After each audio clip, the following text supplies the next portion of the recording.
to our friends as well. Mom hated to be photographed. Her camera shyness inspired aggressive efforts on the part of our family to capture her image and voice.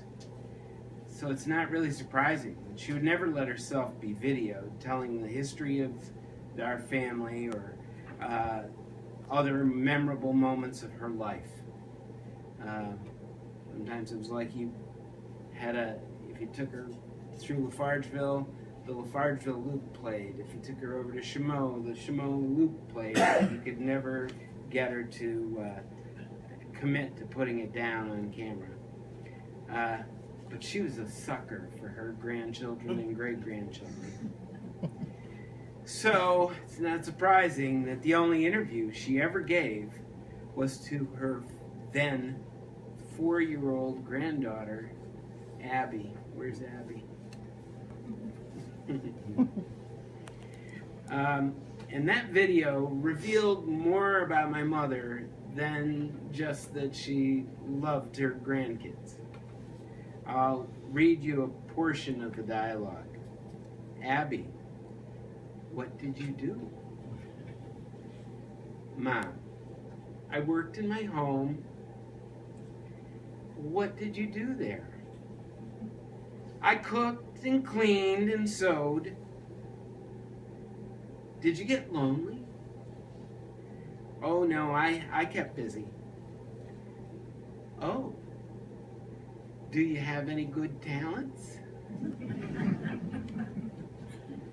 No. Really? The 4-year-old says. Do you know how to peel potatoes? Yes, I'm good at that. Mom had some esteem issues, to say the least. And why wouldn't she have? Her mom was in a sanitarium for tuberculosis treatment from the time she was 4. And by the time she was 13, both her parents had died. Her grandmother, aunt, and sister stepped in to help. But her early life was fraught with family hardship and financial troubles related to the Great Depression. She was certainly a daughter of the Great Depression.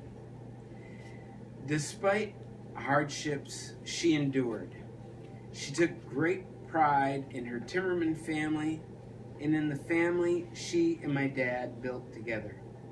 She took pride in supporting her community too.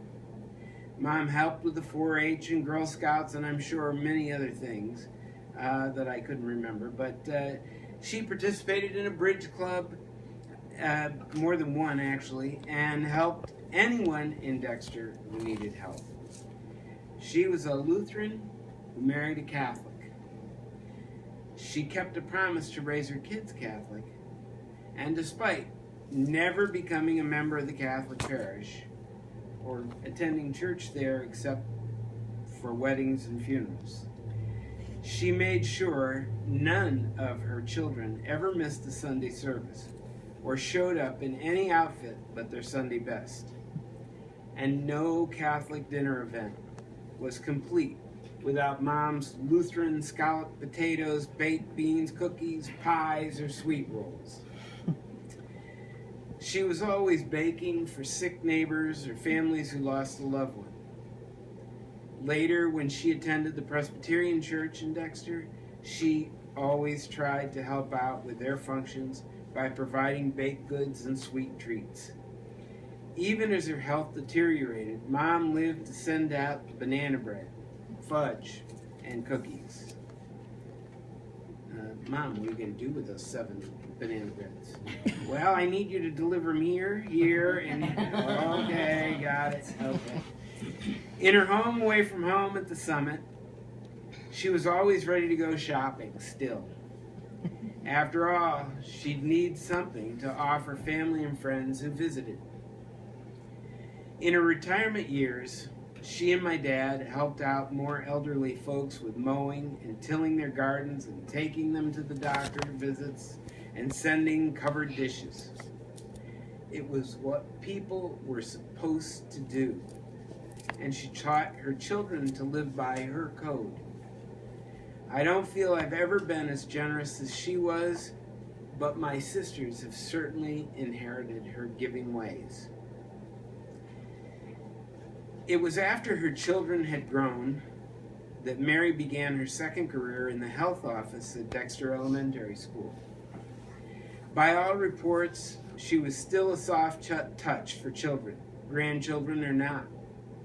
Frequently, I am told by former teachers or former elementary school students how much they enjoyed my mother and how much she cared about them and appreciated her support.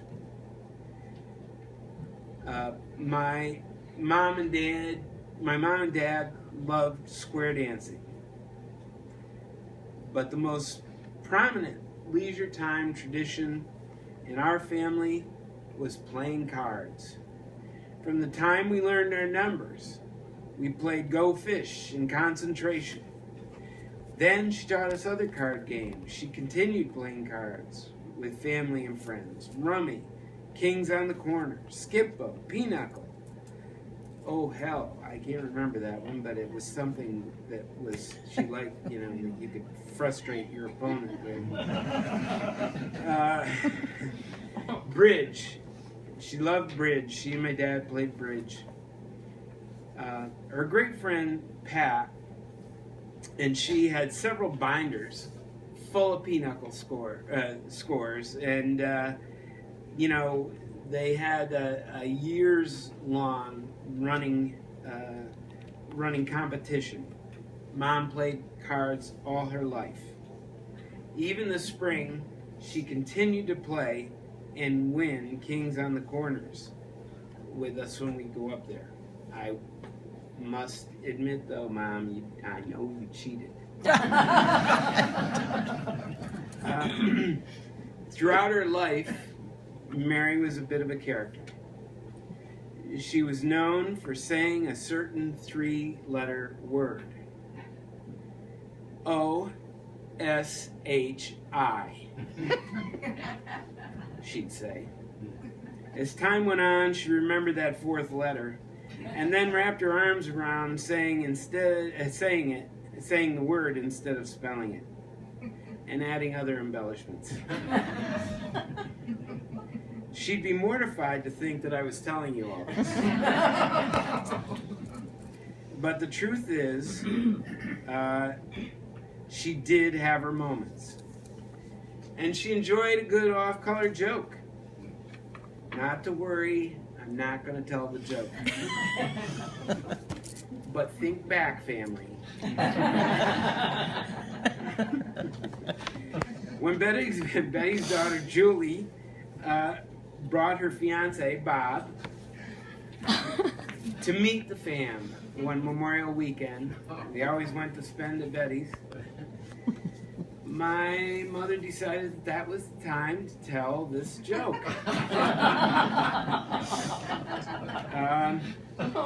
It was about hair coloring.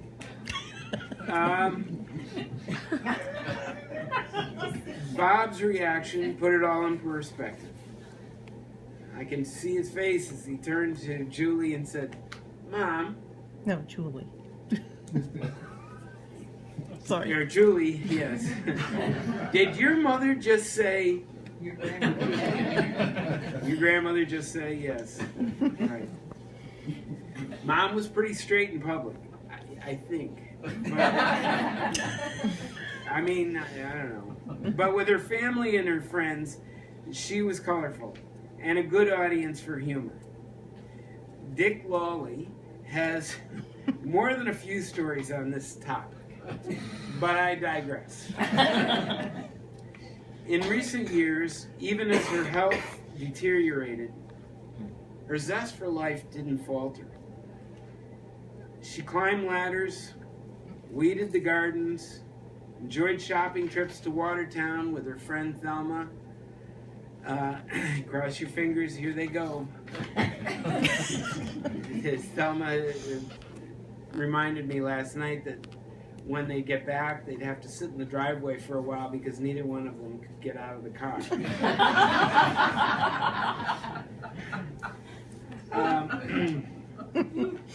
The two of them would hit the dollar store and then Aldi's and then go to Dunkin' Donuts for some caffeine and donuts. Family really appreciate her friends and neighbors, and really thank you so much. Friends like Lois and Dale. Dale's wearing a Syracuse shirt. Lois and Dale watched many Syracuse games with my mom, and it was a real nice connection they had with that I shared too. Judy, Joanne, Dick and Jane, Pat, and we appreciate all the care and time you, her friends, spent with her when it was her turn to require the care that she had given to others all her life.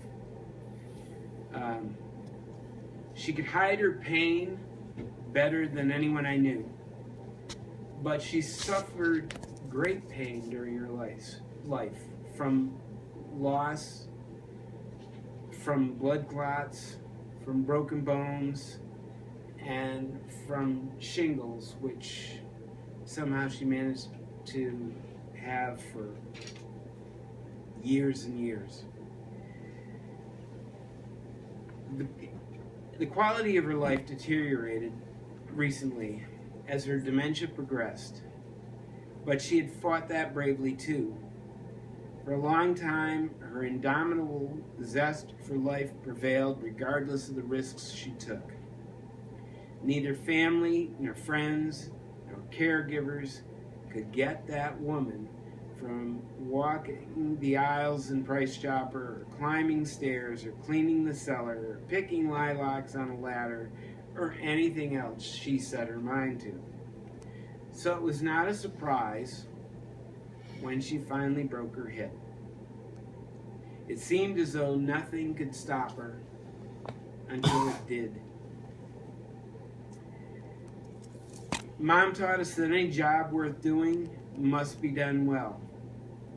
Inadvertently, she taught us forgiveness. She saw to it that we did our best, and sometimes better than our best. She showed her love with cookies. She doted on her grandchildren and great-grandchildren, so happy that they're here. She taught us to follow the rules, even though we don't always do it. She could be a royal pain, trying to live the life of a 50-year-old at the age of 90. But no matter how outrageous she became in her poor health, there was always something endearing about her to those around her, be they caregivers, family, or friends. I think it was her vitality for life. I think it was her humor. Her ability to laugh at herself sometimes. And even though she had always tried to do the proper thing, at the end of her life, it was her loss of inhibitions that was a joy to behold.